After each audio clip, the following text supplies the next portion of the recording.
Time கொடுத்தாலும் ஆட்சியில இந்த மாதிரி சில சட்ட ஒழுங்கல் விஷயங்கள் வரும்போது அதை சுட்டி காட்டி தான் அவங்க எதிர்க்கட்சியா? இல்ல எனக்கு புரியல. டைம் கொடுக்கறதுக்கு ஸ்டாலின் யாரு? டைம் நாம தான் பொதுமக்கள் தான் கொடுத்துருக்கோம். 5 வருஷம் டைம் கொடுத்துருக்கோம். பார்க்கணும், பொறுத்து தான் பார்க்கணும். அவர் வந்து 6 மாசம் டைம் கொடுத்துருக்காருன்னா அவர் என்ன ஜனாதிபதியா யாருன்னு எனக்கு தெரியல.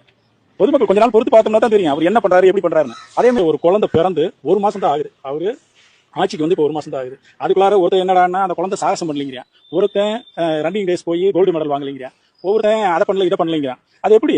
கொஞ்ச நாள் விட்டா தானே தெரியும் அந்த குழந்தை என்னென்ன சாகசம் பண்ண போகுதுங்கிறத பொறுத்து இருந்து தான் பார்க்கணும். எடுத்தாங்க கவுத்தனால ஒன்றும் பண்ண முடியாது. அதே மாதிரி நம்ம ஊர் பக்கம் ஒன்று சொல்லுவாங்க, இந்த உடக்கான்னு சொல்லுவாங்க எங்க ஊர் பக்கம், இங்க ஓனாம்பாங்க. அது கண்ணில் பிடிச்சி இறக்கம்பால விட்டோம்னா அது திட்டு தெரியாம இது பண்ணும், ஓடும் அங்கிட்டு கிட்டலாம் ஓடும். அதே மாதிரி தான் இங்க விஜய்னு ஒரு புதுசா வந்து டக்குன்னு ஆட்சிக்கு வந்தோடனே இங்க இருக்கிறவங்களால ஜீரணம் பண்ண முடியல. அதனால இவங்க எல்லாம் ஆளுக்கு ஆள் வந்து பித்து பிடிச்ச மாதிரி விளாடுறாங்க. அவருக்கு டைம் கொடுக்கணும். அவர் நின்று எப்படி பொறுத்து அடிக்கிறாருன்னு பார்க்கணும். அவர் வந்து சொல்வீரன் இல்ல, செயல் வீரன். லஞ்சம் வாங்க மாட்டோம், கொடுக்க மாட்டோம், லஞ்சத்தை தொடவே மாட்டோம்.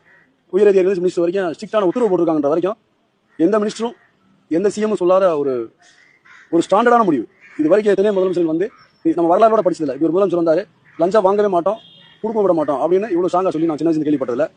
இதுவே பெரிய சாதனை. 1 மாசத்துக்குள்ள வேற என்ன எதிர்பார்த்த முடியும்? அங்கே வந்து இது வரைக்கும் விடலை. 50 வருஷமா அந்த ஊருக்கு பஸ் விட்டுருக்காரு. அதில் பண்ணும்போது பெட்டராக தான் இருக்குது.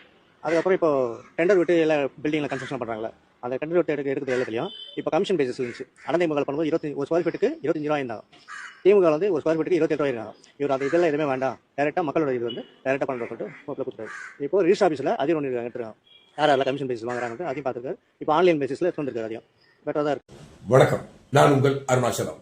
மாஸ் மீடியா தமிழ், மக்களின் குரல்.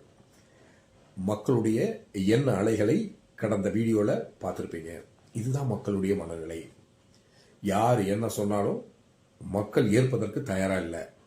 எதிர்வினையாற்றக்கூடிய ஒவ்வொரு விஷயமும் அவர் செயல் வினையாகி முன்னேறி போய்கிட்டே இருக்கிறார்.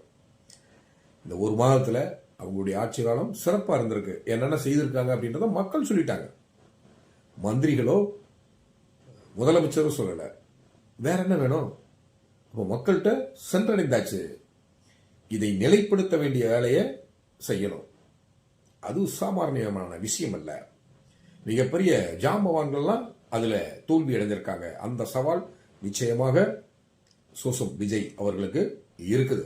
தமிழக முதல்வர் அதை எதிர்கொள்வார்.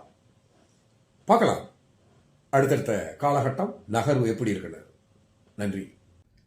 மாஸ் மீடியா தமிழ் தகவல்கள் சரியானதாக இருந்தா, அது உங்களுக்கு பயனுள்ளதாக இருந்தா லைக் பண்ணுங்க, ஷேர் பண்ணுங்க, சப்ஸ்கிரைப் பண்ணுங்க, பெல் ஐக்கானை டச் பண்ணி நோட்டிபிகேஷனை ரிசீவ் பண்ணுங்க.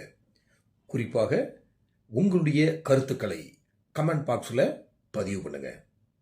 அரசியல் களத்தில் உங்களையும் இணைத்துக் கொள்ளுங்கள். நன்றி.